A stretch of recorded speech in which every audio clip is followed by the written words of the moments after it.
Aucune secrétaire à l'accueil, juste une chaise vide, c'est l'une des conséquences des difficultés rencontrées par ce cabinet de groupe médical à Voisins-le-Bretonneux.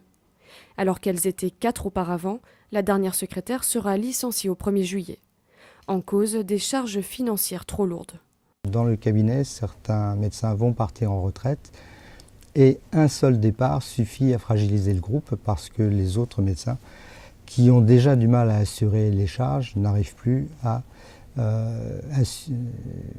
pouvoir assumer les charges financières qui deviennent trop lourdes. D'après une étude de l'URPS Île-de-France, près de 30% des médecins exerçant en groupe ont plus de 60 ans.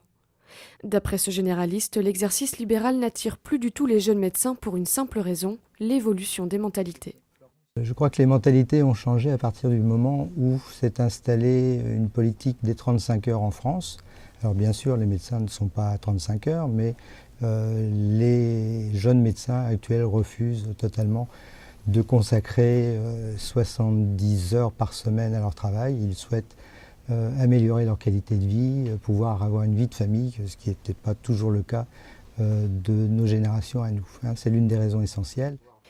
Ce cabinet à Voisins-le-Bretonneux n'est pas un cas isolé.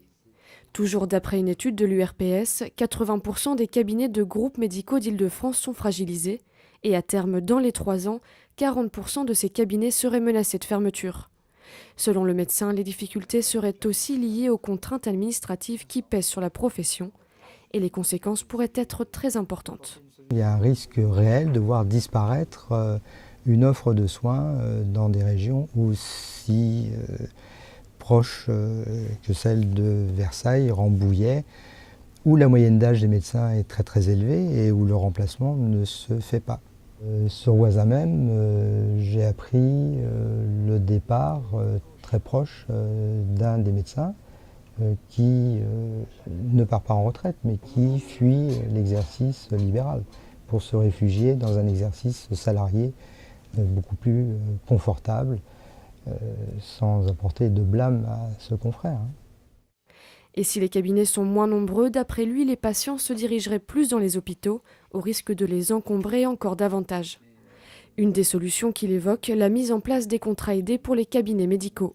Bien qu'il soit passionné par son métier, ce médecin, à 68 ans et 40 années d'exercice, aimerait bien trouver un jour un successeur.